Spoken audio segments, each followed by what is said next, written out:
$19,000 just to get his message out about a better alternative to the Alaskan Way Viaduct. Dave Petrie today on Public Exposure. Welcome, Dave. Thank you, Stan. Dave, I got to thank you for spending the money to get this message out, but let's just go specifically into, real briefly, what it is that we're talking about here as an alternative to the Alaskan Way Viaduct. I was treating some friends from the Midwest to fish and chips down at Ivor's Fish Bar in August of 1995. We couldn't talk to each other. We were yelling so loud. So I grabbed a napkin and a ballpoint pen and I sketched out a scheme to fix the problem of the noise and to improve everything about the waterfront. Mm-hmm. And if you imagine one of these Lionel trains that goes around a Christmas tree, and you took a shoebox and cut the ends out, inverted the shoebox and sat it on that, that would cover the train track, and you could put a park on there. In fact, you wrote the perfect solution for the viaduct in the Seattle PI in 2006, and this is something that I extracted from this, which I thought was really interesting. This option avoids horrendous cost and delays and can be financed easily by funds and tax streams already available. That's my opinion, yes. We have enough money by what we save if we stop the drilling operation. And the committee down in Olympia last week had a bill going to order the governor and company to stop the drilling operation because it's risky. And he must have threatened that he was going to veto it anyway, so they shelved it. But there's a lot of pressure out there. The city council, when I talked to them, on the 12th of January, I postulated a scheme where we could finish the Big Bertha operation, the drill tunnel, get the accoutrements, the improvements on the surface, and have the public use it for 30 days. And then if we could, this is a postulate, then we could magically remove it and put the ALID in its place. So like a free trial.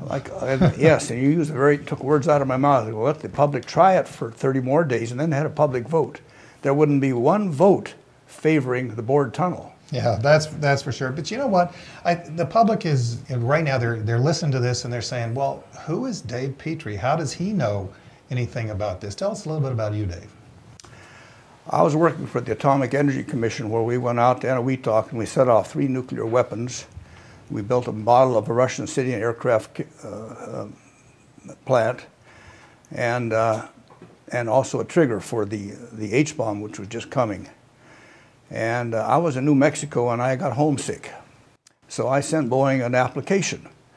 And I found that Boeing had just started a new division called the Pilotless Aircraft Division, in which we were building a missile that was the size of the F-106 and was meant to intercept Bison and Bear bombers that were theoretically coming over the polar cap to drop nuclear weapons on us. And the Air Force pulled a curveball on us. They said, we want to shift from a liquid-propelled booster to a solid, like 4th of July fireworks. Mm-hmm. And I'm hearing this, and the public is saying, what does that have to do with transportation? Well, you asked my background. Mm-hmm. Aerodynamicists said you couldn't build a missile to do this. It was against the rules. And I said, the hell you say, because I was trained in this. And so I put out an article in the Control Engineering showing how you can stabilize an unstable vehicle. And the principle of operation is no different than if you take a broom handle and put it on its tip, the bristles up, it will fall over. But if you put it on your fingers and hold it, you can stabilize. And that was the principle. It was a very valuable contract to Boeing. Well, I got the reputation at Boeing of being a go-to guy when they wanted some innovation and some turning the stones over to look deeper into a subject. And because of that, I was assigned to see what digital computers could do for commercial airplanes. And I put together a crew of 25 people, engineers in computers, data bus, and LCD displays. So I produced a document with 25 guys that we turned out was this thick, and my name's on the front cover as the chairman of that task force. Now, when I was in Istanbul, some 30 years later, I saw the crew waiting to get onto the airplane to take them to Paris. And I asked them, what do you think of the flight management system? And they said it's done more to reduce the fatalities in commercial aviation than any single aviation innovation that we've had in years.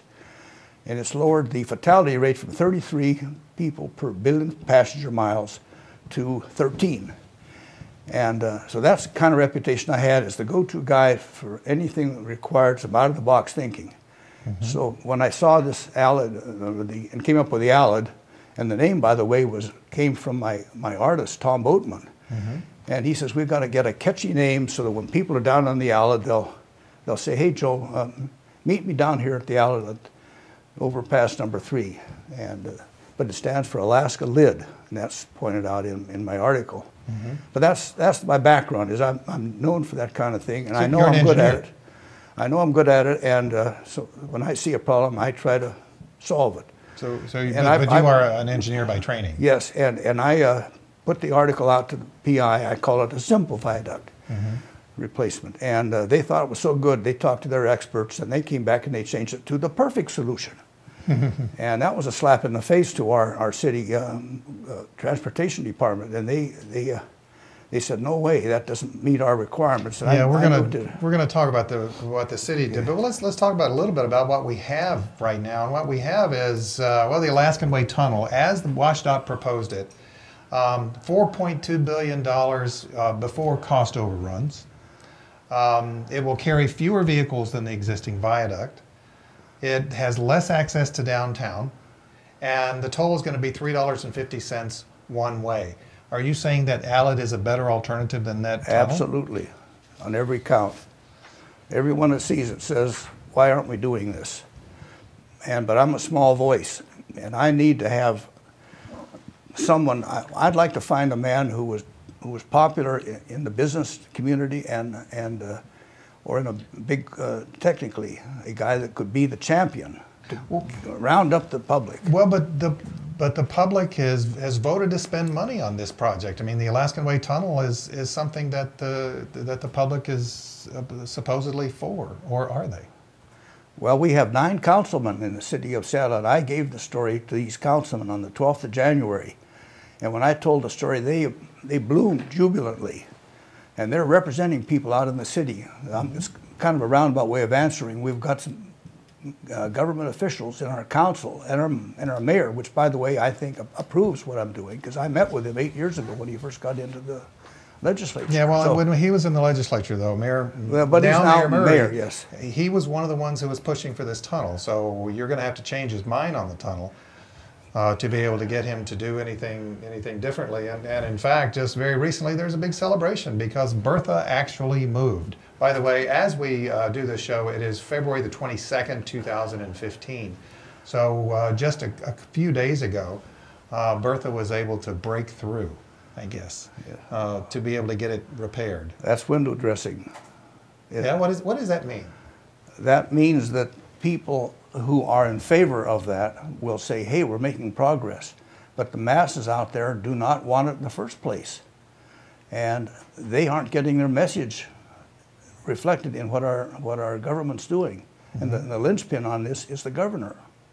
He could mandate that they stop. In fact, there was legislation planned to stop the Big Bertha operation because they didn't have faith. The mayor's worried about the shifting pressures.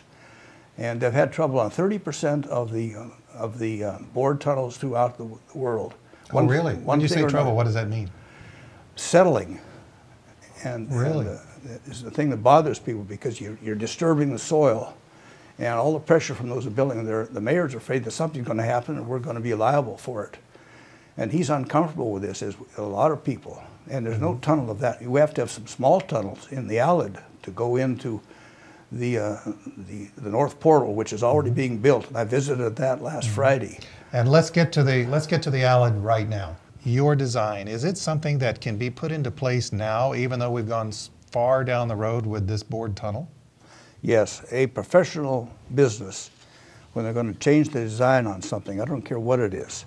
There's been cases where skyscrapers have been built and torn down when they decided it was in the wrong location. So the idea of stopping this project causes, we all feel uncomfortable about this, because that big ditch that you see down there at the South Portal, that's got to be filled in. And one of the congressmen, or rather the senators who was pushing the bill to stop it, He says, we ought to just bury it there. He was trying to be funny, of course, but that's what he said. But the I've heard others say, let's just bury it. yeah, but you can do anything if you make up your mind to do it, even though it seems it's an ugly thing to have to stop what's going on and change things around. But they need to go to their engineers and say, what would we do different if we adopted the ALID? We've got one of your artist drawings up on the screen, and the ALID itself. Something I've found really interesting: 150,000 vehicles a day. You're saying that that it is the capacity, and the capacity of the bored tunnel is less than the viaduct itself. And this 150,000 vehicles a day is more than the viaduct. Well, the viaduct presently has the capacity, and it's transporting 105,000 vehicles a day. But that's the traffic from Ballard and Magnolia, as well as the traffic from State Route 99. And this has 6 lanes instead of 4, 3 each direction. And the tunnel has 2 this way, and they're located one above the other in the tube. And they have to be turned this way to go in and out of the tunnel. But the capacity is greater in the ALID than it is in what the bored tunnel will provide. So, well, I guess I'm just shocked that the state wouldn't just say, hey, we need to increase capacity rather than decrease capacity, right. and especially since it's a significantly less cost.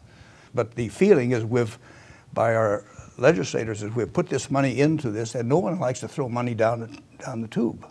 But that is what we're doing. As long as we keep this operation going, we're sending paychecks out to all those workers. And if we give them an order, I don't think we should tell them right away, we're going to pull the rug out from under you. We should quietly go to our engineers and put together a plan where we see what's been done with what needs to be done and make it work. Do you think anything's going to be quiet about this project? Well, I think you could develop a backup plan, and I recommended that a backup plan be done. So the question is, though, when we go from 3 lanes to 2 lanes, which is what has happened from the viaduct to the tunnel, how many, what does that do to the capacity? The viaduct right now has a capacity of, and is passing 105,000 cars a day. And it has basically 2. There's other lanes that get us off to Seneca and get us off to Magnolia and Ballard. But the basic throughput is a 2-lane system each way. And this is a 3-lane system at the major part of the waterfront highway. Yeah, and the tunnel itself, though, as proposed, is less than that. Less capacity. Well, it's got 2 lanes going north and 2 lanes going south, and the ALID has 3 lanes going north and 3 lanes going south. So there's where I get the 50% increase in capacity. Well, from a view standpoint, though, isn't the bored tunnel better because everything's underground? Or in the water, depending on your point of view. But no, if you walk around on the waterfront, there's 180 foot of right-of-way. You don't see the sound and the mountain. You have to get up, or right on the edge. You'll see peaks of it between the buildings, which used to be the Port of Seattle. But in 1965, the port moved its facilities to its present location, a mile south. And that opened up by removing the 8 rail lines. Let's talk about pedestrian access then, because that's what really we're talking about. Is pedestrian access to the waterfront, would that be okay under your ALID proposal?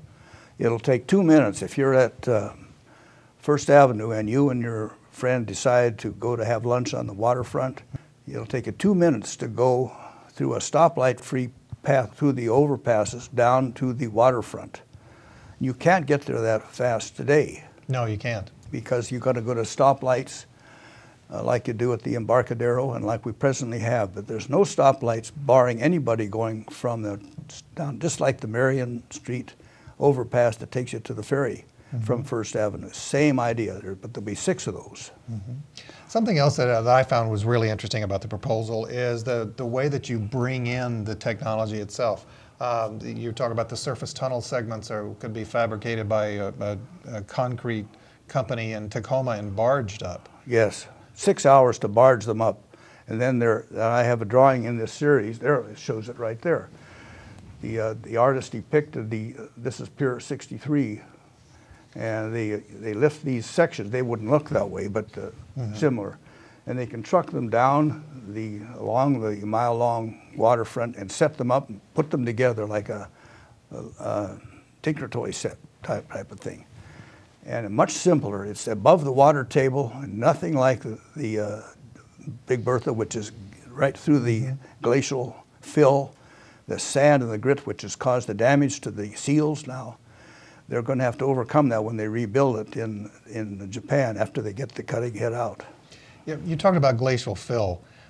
I mean, isn't there a huge risk that we're doing and even undertaking this tunnel project, though, with all of the, whether it's glacial fill or whether it's the water that's right next door? I mean, doesn't this need to be more like a channel than?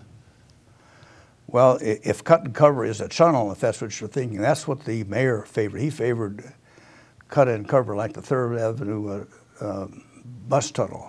And that was one of the ideas, but they threw that out because of the cost of it. Yeah. And a well-known attorney on the stakeholders committee, which was formed in 2011, he brought up the idea of the tunnel, of the board tunnel, and he beguiled them with this idea that you could keep the viaduct operating while you were digging a tunnel, and when you wanted to switch over, you could just do some.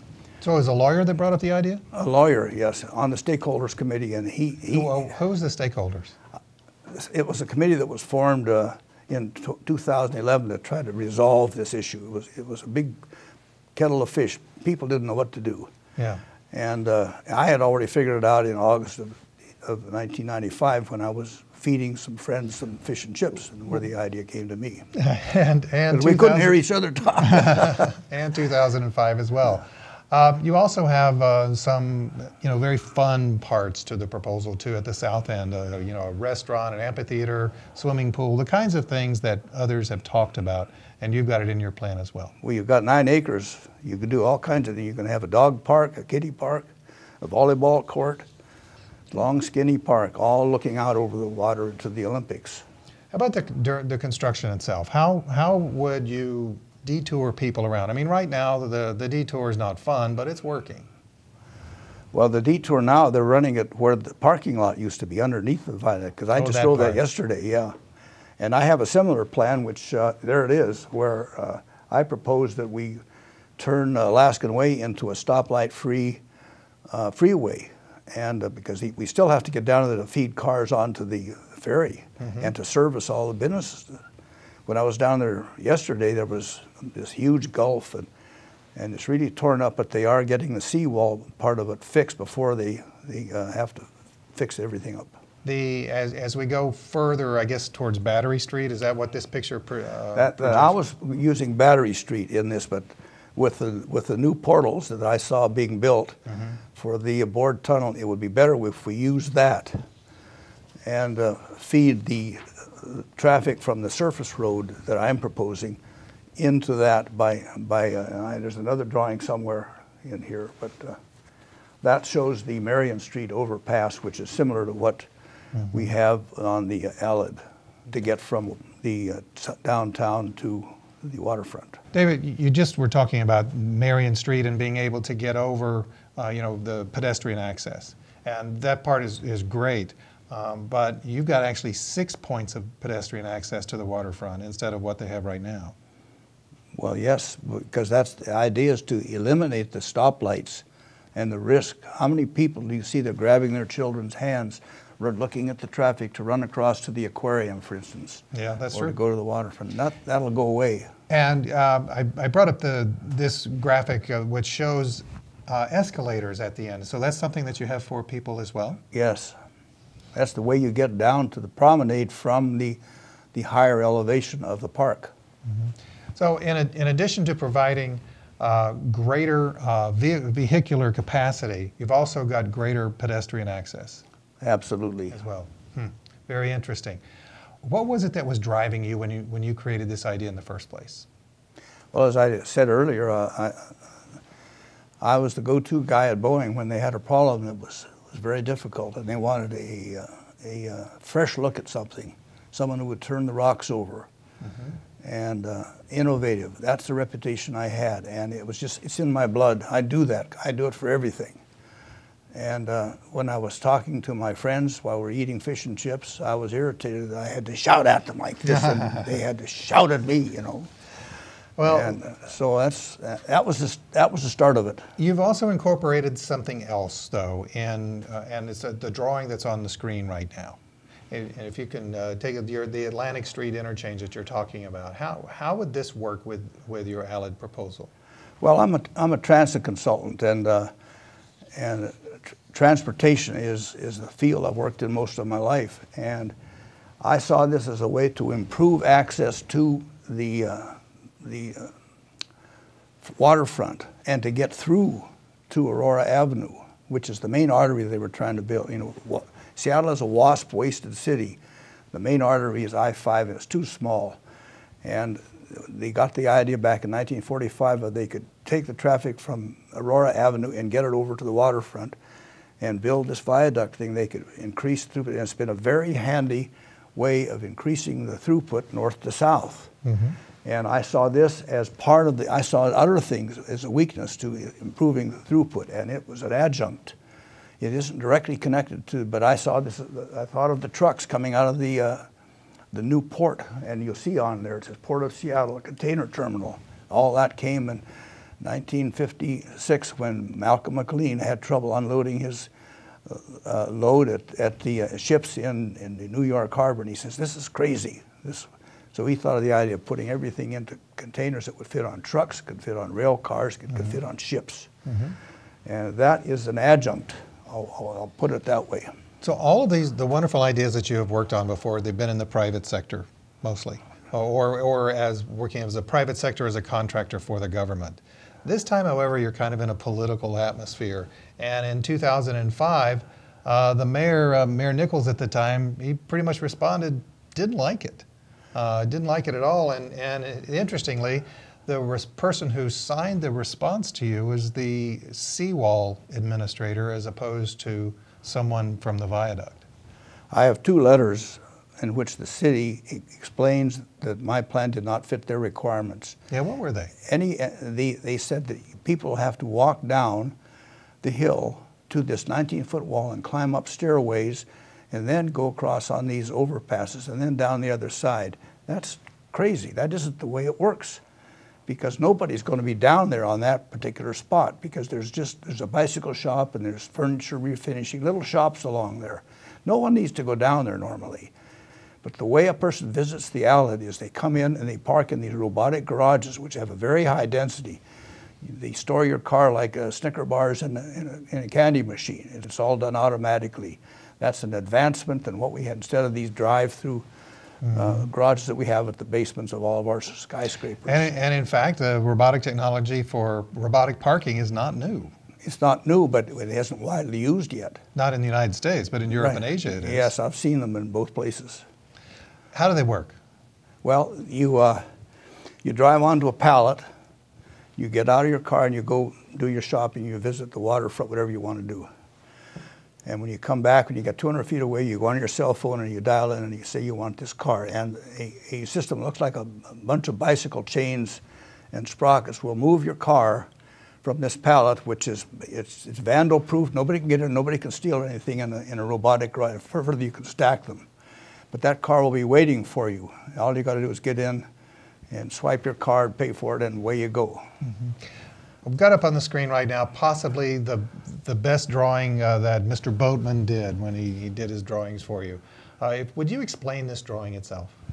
It's an overlay. The picture basically is what I took out of the city's brochure on what the waterfront will look like with their cut and cover. This is for cut and cover. That's what the Mayor Nichols liked. And so we overlaid that to show what the ALID would look like, and the traffic down below wouldn't be there, except for Alaskan Way. We still have to have that, but the bulk of that traffic, which will be largely Magnolia and Ballard traffic, which is 30% of the present traffic in the present viaduct, that just is an overlay of what it will look like. And you see those direct passageways to go to the, so they didn't know what they're talking about when Grace Krunigan and her crew wrote me these letters explaining what they didn't like about my plan. And in fact, this plan similar to this has worked before in San Francisco at the Embarcadero. That's what we are presently contracted to do is that. The Embarcadero is what we'll get with the tunnel, with the bored tunnel. And do we want that? I don't know. Do we or do we not? We do not. We want park. We want to have a park that's 19 feet above that have no cars on it, no skateboards, no bicyclists. It'll be dedicated to a peaceful place. It'll be like Central Park is to New York City, but it'll be smaller. I see. This will be a destination place. Let's go down to the park. Let's go down to the ALID. You also have a people mover as well, which I thought was really, really interesting. It helps people move, the pedestrians move throughout downtown on the waterfront.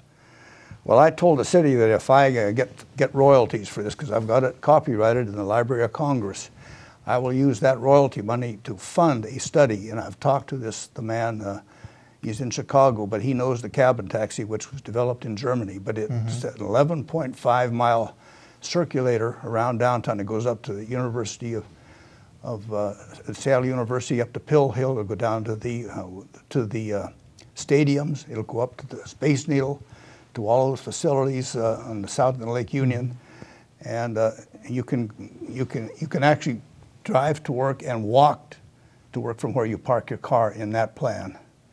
But it's an interesting adjunct to the city. Oh, but it's not part of the. But it's not part of ALID. It was just it's except just something that I had him show that on the drawing here. That you can see them going along there. And you, in the innovative engineer's mind that you put to it, you said, you know, let's do something else. Let's not bring ALID, but let's also bring in. Yeah, let's improve the whole thing, make it a better place. So here it is. Here's a cross section. It shows the robotic cars. It shows the existing viaduct, and then your changes with the ALID as well as more capacity for vehicles. I guess my question is how do we get this to happen? The linchpin on this is the governor.